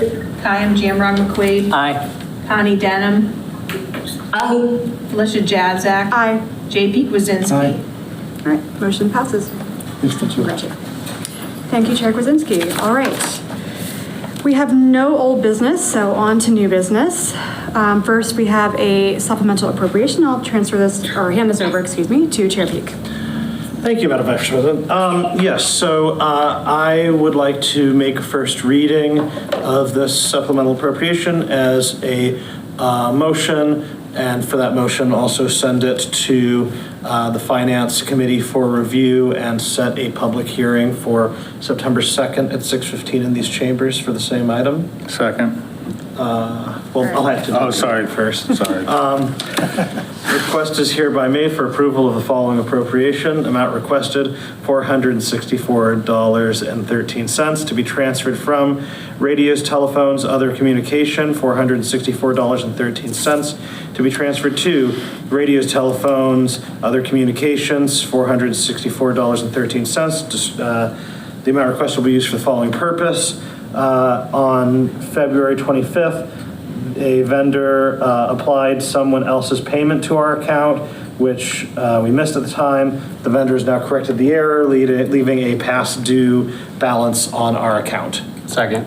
We have a motion and a second for a supplemental appropriation for $464.13 for radios, telephone, and other communications due to a vendor error for our fiscal year 2025 invoice. Any further discussion?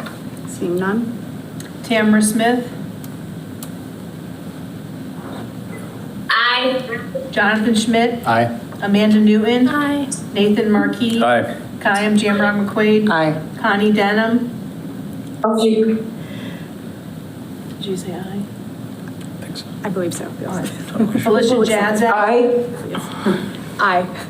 J.P. Kwasinski. Aye. Tom Peake. Aye. All right, motion passes. All right, and then next we have an interdepartmental transfer. I will also, oh no. Oh dear. Excuse me one second. Our meeting has ended abruptly for some reason. Let me reopen this up. I don't know why that happened. Well, fortunately, there's a quorum here.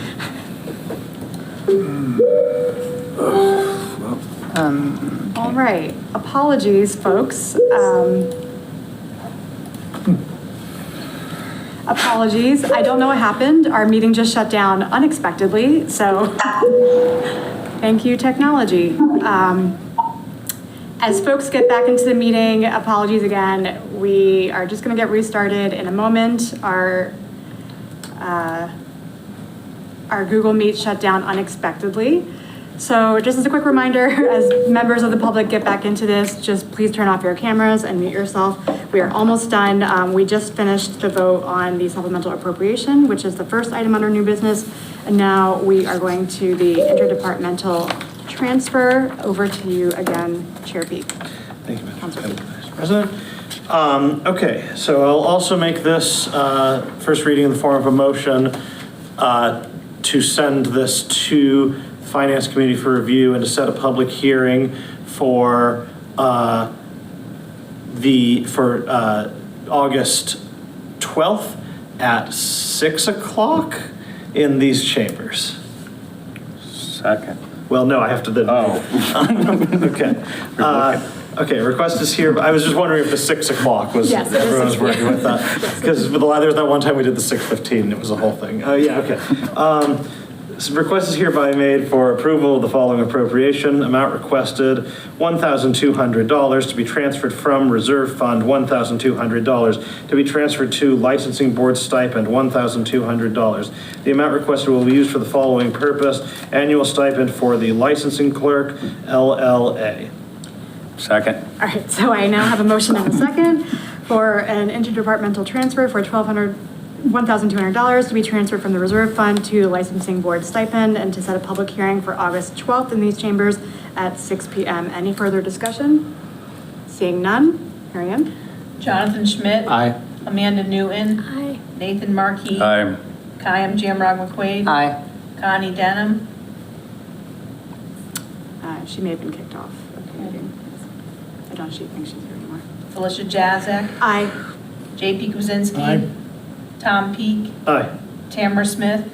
Aye. All right, motion passes.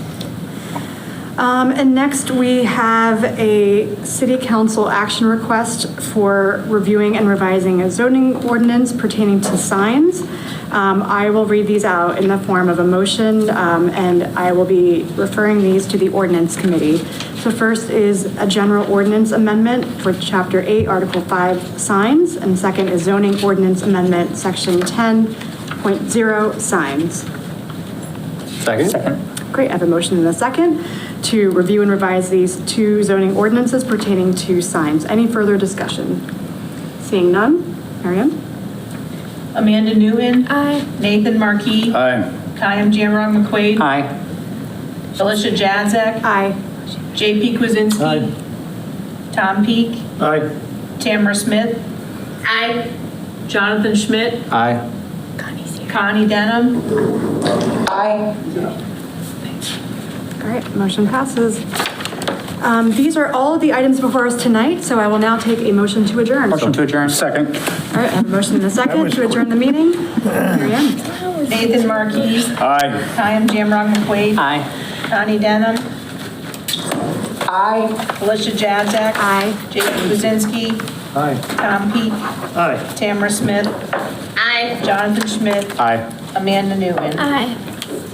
Great, meeting adjourned. Thank you, everyone. And as a reminder for council members, we have a lot of things to sign. So